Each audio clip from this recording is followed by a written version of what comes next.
Hi guys! Before we get into this one, just wanted to say that this topic was voted on by my patrons over on Patreon. If you want to be a part of selecting future topics, come join us. There's other perks available, plus all tiers have access to a private Discord server, so if that sounds fun, please consider checking it out. And of course, a huge thanks to all of you that have already pledged. So, on to the video. Legos are one of the most popular toys in the world, and you probably don't need me to tell you that, but it's for good reason. Not only are they extremely inventive, engaging, and, well, just a lot of fun to play with, but studies have shown that playing with Legos can also help with a child's development and learning valuable skills. Often, Legos are cited as a gateway into lifelong interests in construction, engineering, art, and other fields. For a lot of Lego's run, however, all those benefits seem to be cut off from a very significant portion of the population. In 2008, the company went on a venture to gather data about their brand and its demographics. And what they found was somewhat shocking. Even though LEGO has never thought of or overtly marketed itself as a gendered brand, they found that 90% of their sets were being bought intended for young boys. Unwittingly, seemingly for decades, LEGO had been excluding young girls from their products and marketing, and once this came to light, the company vowed to correct this. And in 2012, following years of research and development, came the debut of a brand called LEGO Friends, one of LEGO's most significant attempts to capture the imaginations of young girls specifically. And also immediately following its debut has been years of controversy, animosity, and serious accusations that LEGO has lost its way. But what exactly was it about LEGOs that originally excluded young girls? They're meant to be for everyone, right? What's stopping girls from picking up and building dinosaurs or fire stations? Do they think they're not allowed? Do their parents discourage it? Is it the fabric of society itself? Well, all that involves a conversation and a subject I'm very passionate about, the tricky, messy, and confusing world of gendered marketing. And that, of course, brings us to today's video, a look at LEGO as a quote-unquote gender-neutral toy, and the ways it has marketed itself specifically to young girls, and whether or not it was important or necessary that they did so. This is LEGO for girls. So, LEGO Friends is very much the most successful and important girl LEGO product, but it was not the first. There's actually quite a few over the years. The first was way back in 1971 with a product line called LEGO Homemaker. Yes, it was absolutely the 70s, wasn't it? But these were sets that mainly revolved around family and domestic scenes, as the name implied.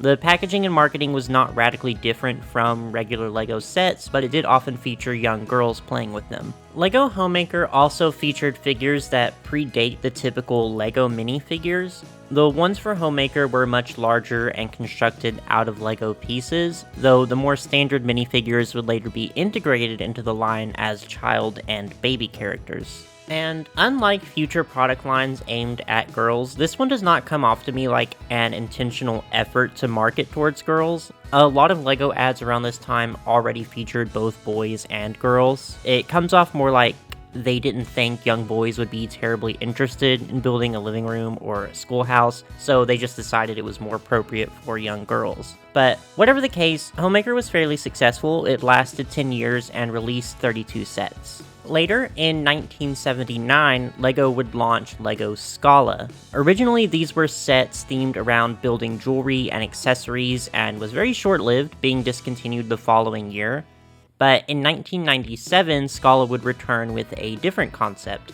This time, the sets were centered around fashion dolls with rooted hair and removable clothing about 5 inches tall, and sets that were more or less building play sets or dollhouse rooms for them. Some of the dolls and fashion packs were also sold individually, and as someone who is primarily a doll person, I do find these particularly fascinating. These lasted until 2001.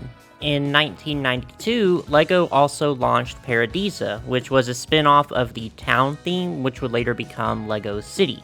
It featured more leisurely vacation-themed sets, and they just used the standard iconic LEGO minifigures, but Paradisa vastly improved on the amount of pieces for female minifigures, and actually introduced the first LEGO bricks in the colors pink and lime green. Then in 1994 came LEGO Belleville, and these are clearly the predecessor to LEGO Friends in a lot of ways. If you look at the figures, it's pretty obvious how. They're more proportioned like traditional dolls, although much taller and more articulated than LEGO Friends, and also standard minifigures for that matter.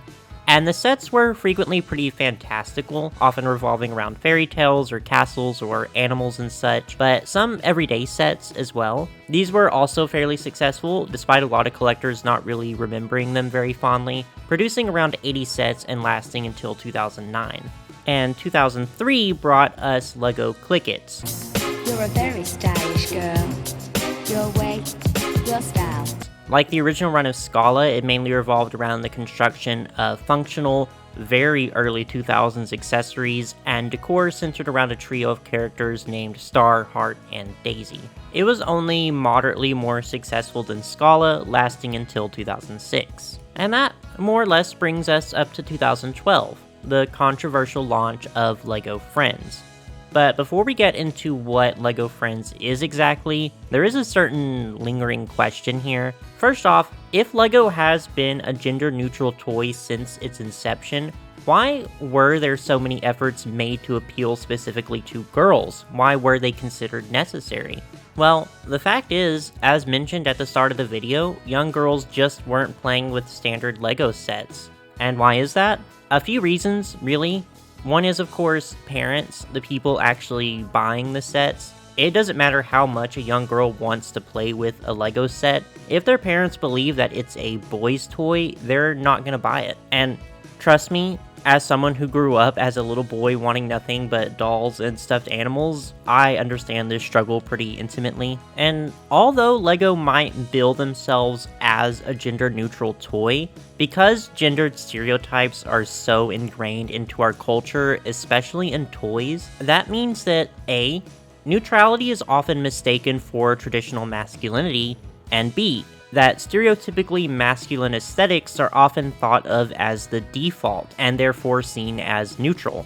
So almost unconsciously, many people just simply saw LEGO as a boy's toy. Another reason was that girls simply did not connect with or see themselves in standard LEGO sets. And if you look at what was being sold around the time before LEGO Friends was introduced, it's really no surprise. Female minifigures, especially in the more exciting sets, were not extremely common unless they were licensed characters.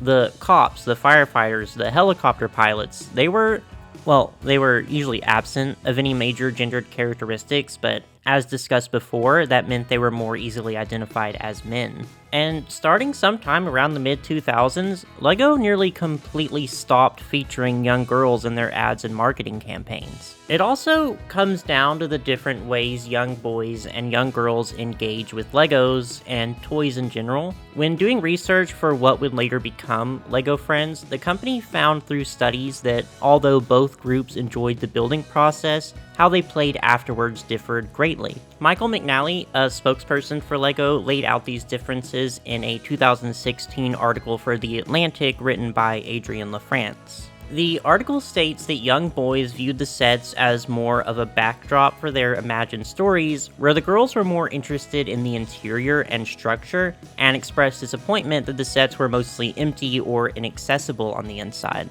It seemed that the girls were more interested in details, in things to do with the sets, and wanted the sets to contribute to a more role-play kind of experience. And I'm aware that it's a slippery slope when discussing the differences in how young boys and young girls act. It's important to mention that these are often socialized and learned behaviors. These differences aren't necessarily innate. Obviously, there's going to be some deviations, but these differences still exist and are important to discuss. And it was all this research and play testing that brings us to the fateful LEGO Friends launch in 2012. And immediately, there was outrage, chaos, madness, rioting in the streets. A petition was even launched in response to cease production of LEGO Friends and for LEGO to return to fully gender-neutral marketing, which garnered almost 70,000 signatures. LEGO Friends was criticized for promoting gender stereotypes, for undermining the development of young girls, for being too stereotypically feminine, for being cheaper or dumbed down compared to standard LEGO sets, for the new mini dolls introduced in the lineup being too sexy, which, okay then. Well, maybe...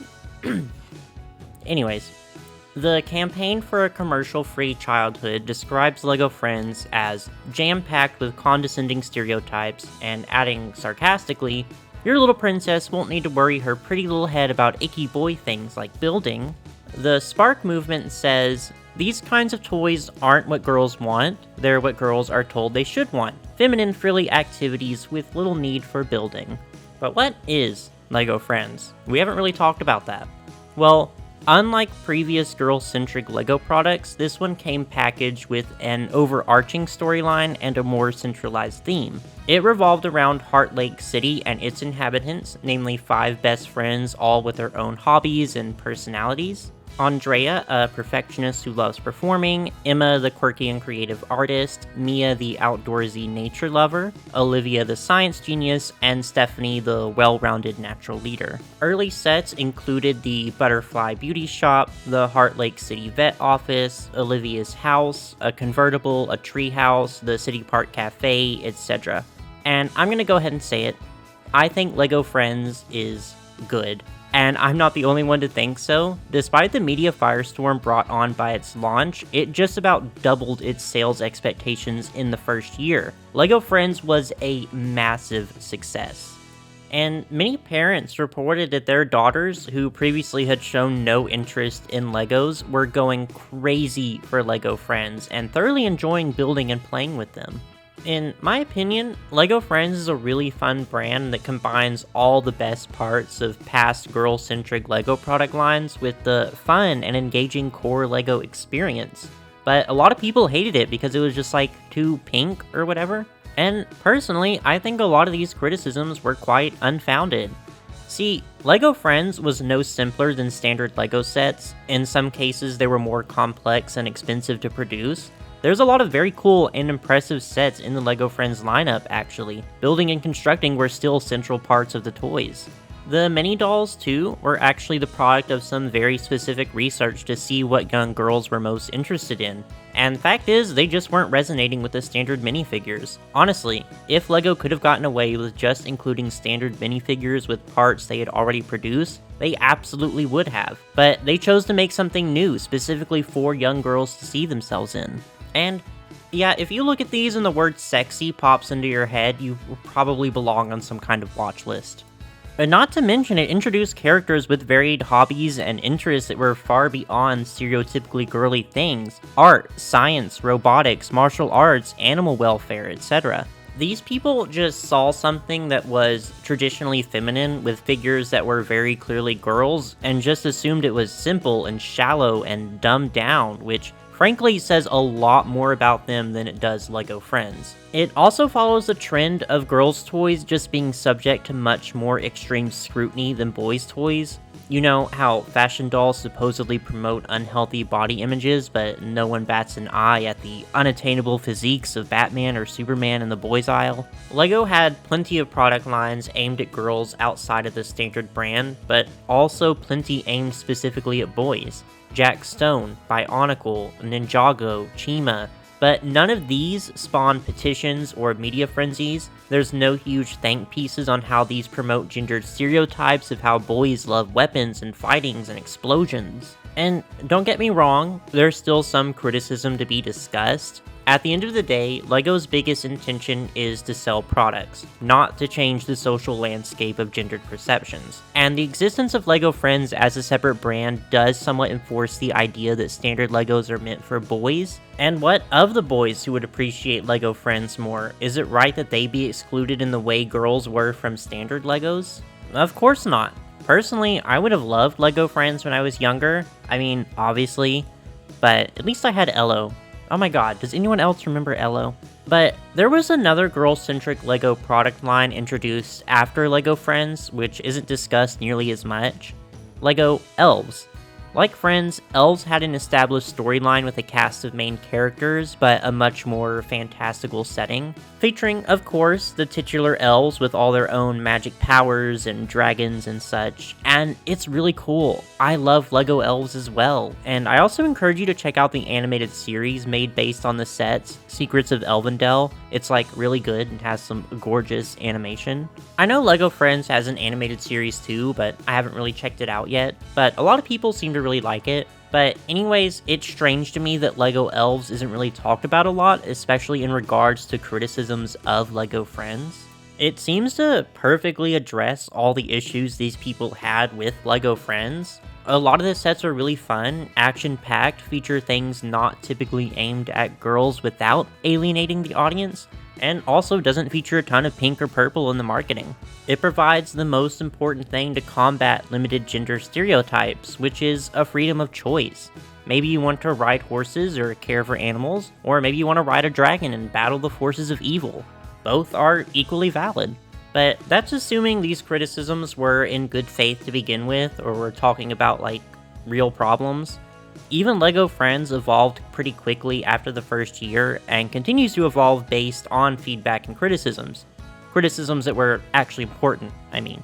In 2018, for example, it updated the characters' appearances to be less racially ambiguous and slightly altered some of their personalities to feature an even wider variety of hobbies, most notably changing the character Stephanie to be more athletic and interested in competitive sports. LEGO has also very recently acknowledged that LEGO Friends has the potential to appeal to both boys and girls, and announced a commitment to making the brand's marketing more inclusive of this. And I would love to eliminate the concept of gendered marketing entirely, but that's just not the world we live in yet, anyways. Unfortunately, it seems like this kind of extreme gendered marketing is, or was, kind of a necessary evil for toys like LEGO Friends to exist in the first place. If LEGO hadn't attempted to tap into the girls' market specifically to begin with, they never would have created LEGO Friends. If LEGO hadn't painted the boxes pink and purple and released sets like the Butterfly Beauty Salon, the brand might not have resonated with more traditional parents and introduced an entire generation of young girls into LEGO building. They would have gone on creating the kind of gender neutrality that catered towards boys. And when gender neutrality excludes certain interests, then yes, it is important to market specifically towards girls. And the fact is, at the end of the day, traditionally feminine toys have a right to exist. Some people like the color pink, and they like fashion, and they like cute fluffy animals and pastels and hair salons, and there's nothing wrong with these interests. They're not simple or shallow or dumbed down. They deserve to be indulged, just like an interest in helicopters or dinosaurs. And that's why I like this discussion of gendered marketing, because obviously I'm against it.